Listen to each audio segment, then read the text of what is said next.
In the heart of Central Asia, long before empires rose and long before mankind learned to bend metal into swords, there existed a land untouched by time. A vast plain of silver grass, shimmering beneath the glow of a million stars. And on one strangely quiet night, the sky over this land changed forever.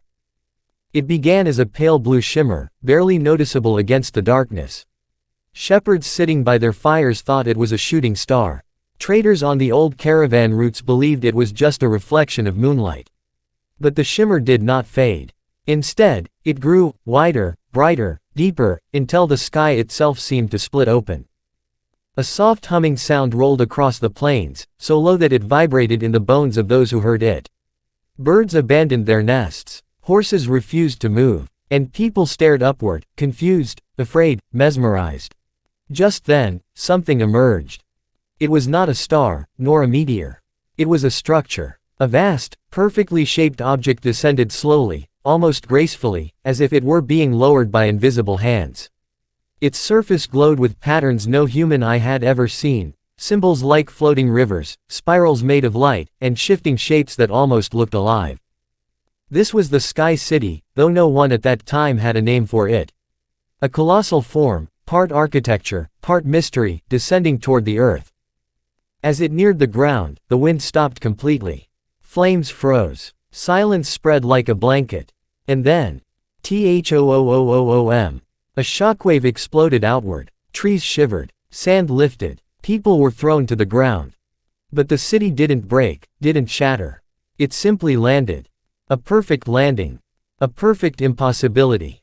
The villagers approached slowly. Fear battled curiosity. The structure was unlike anything of stone, clay, or metal.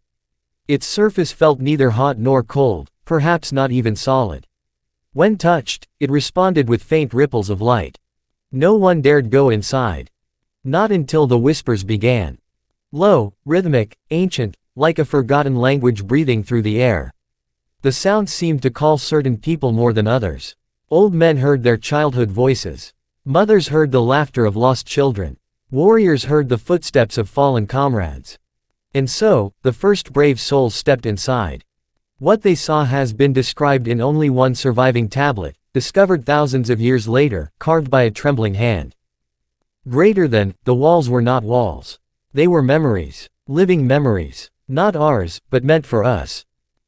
Inside the city, light flowed along the halls like water. The air had a scent, unfamiliar, almost sweet, like the smell of a new world being born. No shadows existed there. Everything was evenly lit, glowing, alive. A large chamber in the center contained what explorers would later call the memory ring, a floating circular halo, gently spinning, pulsing with faint gold. When a villager placed his hand on it, he collapsed, but not from pain. He saw his entire life in front of him. Every moment, every sound, every regret, every joy, as though he were walking through his own memories. He saw events he had forgotten, words he had lost, and people he thought he would never see again. The next morning, he woke up with tears running down his face. But something was wrong. The villagers soon realized. He could not speak anymore, as if all the memories he relived had stolen his ability to live in the present. For the next few days, rumors spread. This city knows us. It remembers us. It wants something. And all the while, the glowing city made no movement. No change. No threat. It simply existed, humming quietly, as if observing. Then on the night of the 40th day, a deep sound echoed through the land, the same humming, but now louder, urgent, almost emotional. The whole structure brightened, filling the plains with blinding white. People ran. Animals screamed. The air heated. And suddenly, it vanished. No explosion. No sound. Nothing. Just a ring burned into the earth, the memory ring, and a strange silence that seemed to last for centuries. Villagers later claimed that the sky felt emptier after that night, as if something truly ancient had been watching them, and had now left. But the real mystery was this. Weeks later, the man who had lost his voice, disappeared from his home. All that remained was a message carved into stone with trembling hands. Greater than, it is not from here. It came to remember us. It will return. When we forget ourselves. The memory ring remained etched in the soil, glowing faintly under the moonlight, whispering secrets only the brave could hear. Generations later, travelers and scholars would stumble upon the valley, now overgrown and nearly forgotten. They found the faint circular indentation in the earth, the ground hardened like ancient glass. And still, the air hummed softly, carrying echoes of voices from a time when the Sky City walked the earth. Those who lingered too long reported strange visions. A farmer would see a child playing among lights that weren't there. A wandering monk would hear chants in a language older than mountains. And each vision carried a lesson, a memory, or a warning. By the turn of the first millennium, the Noktara Valley became a legend. People spoke in hushed tones of the city that fell from the sky, though the details were vague, distorted, as though reality itself had been reshaped to hide the truth. Archaeologists in later centuries could only hypothesize. They assumed a meteor had landed, or a volcanic formation had created illusions. Yet none could explain the living memories, the voices carried in the wind, or the memory ring that seemed impossible. Then, in the year 1221 AD, a small caravan of merchants traversed the valley. They camped near the ancient ring, unaware of its presence, and one young apprentice noticed a faint glimmer under the sand. His curiosity led him to touch the glowing indentation. Instantly, he was consumed by visions, civilizations rising and falling in the blink of an eye, towers of gold crumbling to dust, armies marching and disappearing into shadows, skies ablaze with colors he could not name.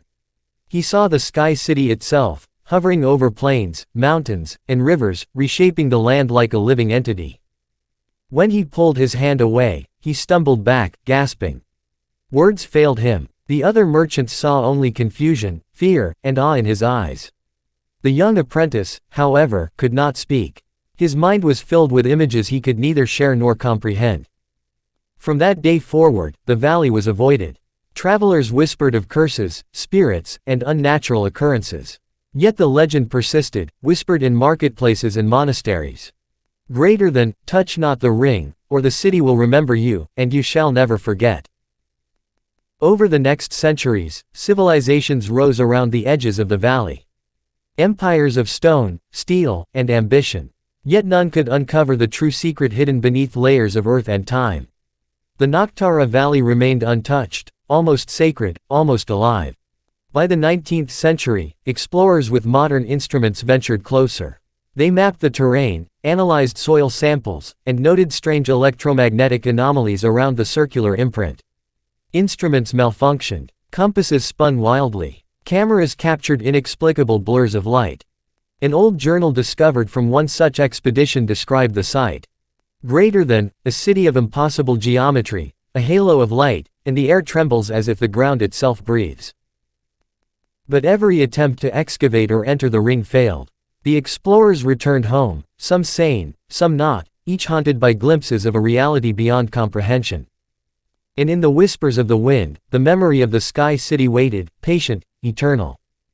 It knew the world would forget, and it knew it would return when humanity reached the edge of forgetting. It knew the world would forget, and it knew it would return when humanity reached the edge of forgetting. Centuries passed, and the Noktara Valley remained a silent witness.